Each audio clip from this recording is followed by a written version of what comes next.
Welcome back to Tuesday. Let's see what the vendors have for us today. If you're looking for... First up, we have Bound Affix Script Evasion. Adds evasion, a buff reducing damage from area effects. Bound Focus Script Shock Damage. Adds shock damage. Bound Signature Script Assassin's Misery. Adds improved use of status effects. Looks like that's it. Let's head into the Imperial Sewers.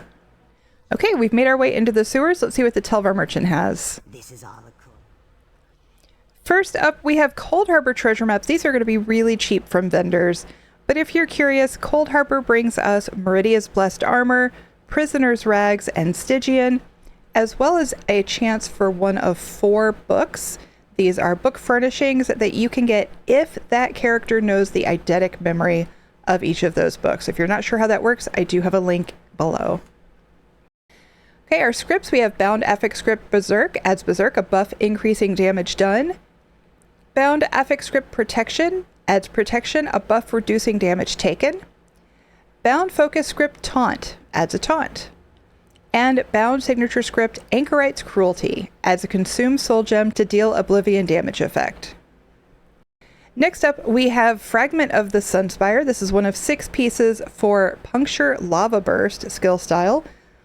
The Sunspire one, of course, comes from the final boss of the Trial Sunspire.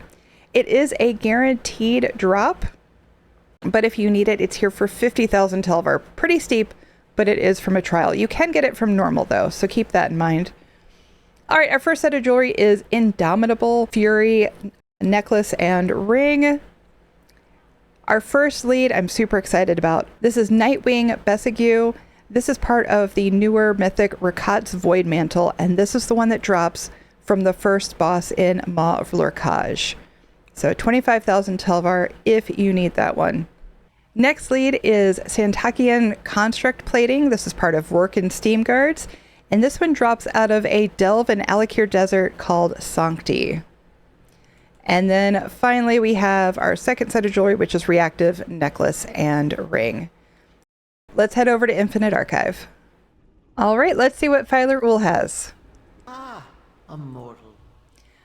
First up, we have a book, Feast Among the Dead, Chapter 3.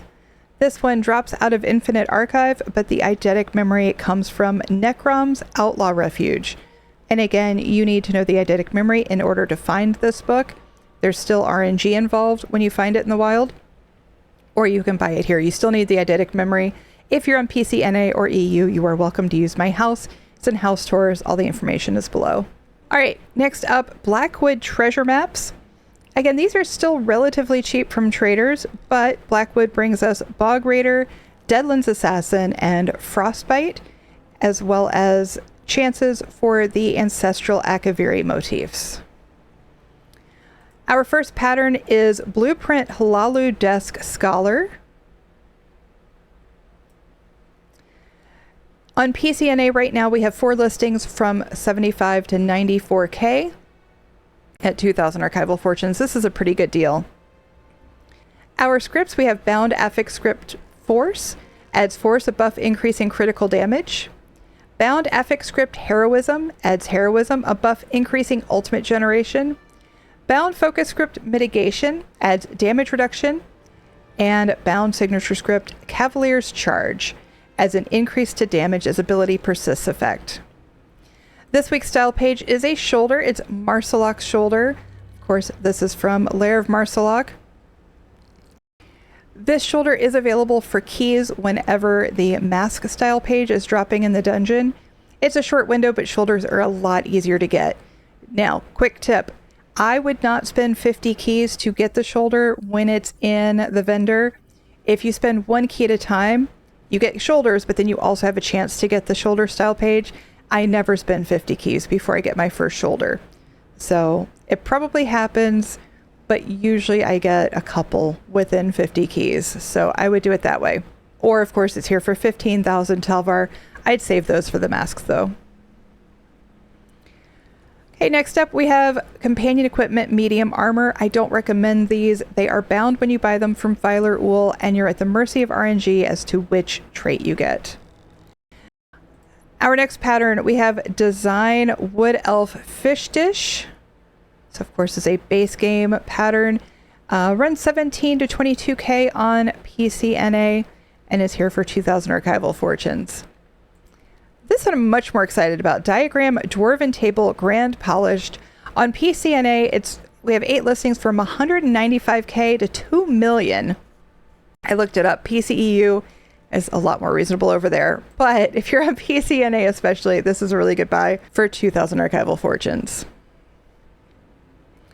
Okay, next up, Fragment of the Exarch.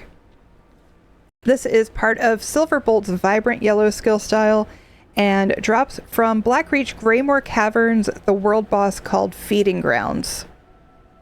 And this is a guaranteed drop, but if you don't want to deal with that world boss, it is here for 1,000 archival fortunes. Next up, our leads. Our first lead is Gold Mandibular Cradle. This is part of the Velothi mythic and drops from the delve in Telvanni Peninsula called Conemaroon. Not too terrible.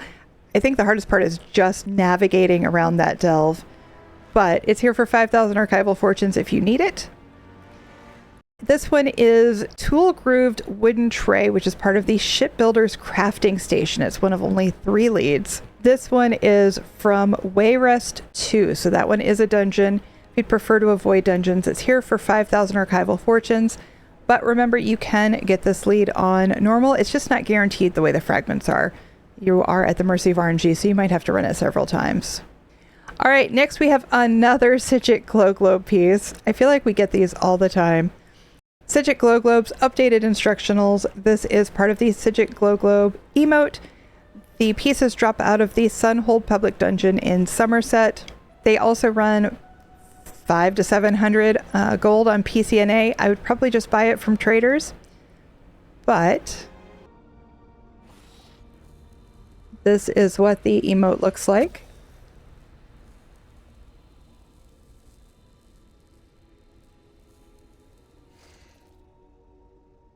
Again, I would probably just buy this one from traders if you don't want to farm it. I think 3,000 archival fortunes is a bit steep, especially when you compare it to something that costs hundreds of thousands of gold. All right, Unreliable Archive Map. Consume 20 Unreliable Archive Maps to unlock the Peer into the Mirror Maze achievement and the Shattered Mirror Maze face marks. Here are the Shattered Mirror Maze face marks.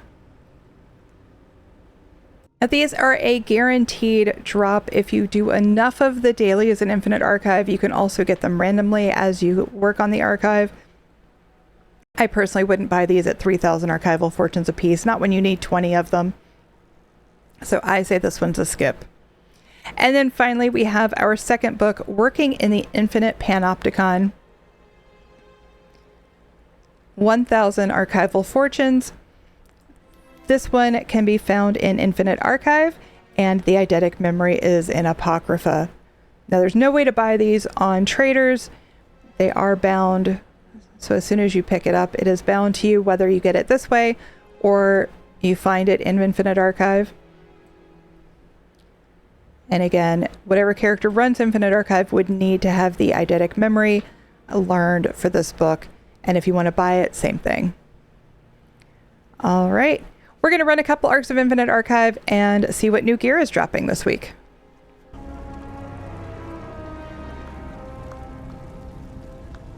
After a couple arcs of Infinite Archive, it looks like we have gear dropping from Deshawn. That includes Mother's Sorrow, Night Mother's Embrace, and Plague Doctor, as well as from Southern Elsewhere, which is Dragon Guard Elite, Marauder's Haste, and Sinshal Defender.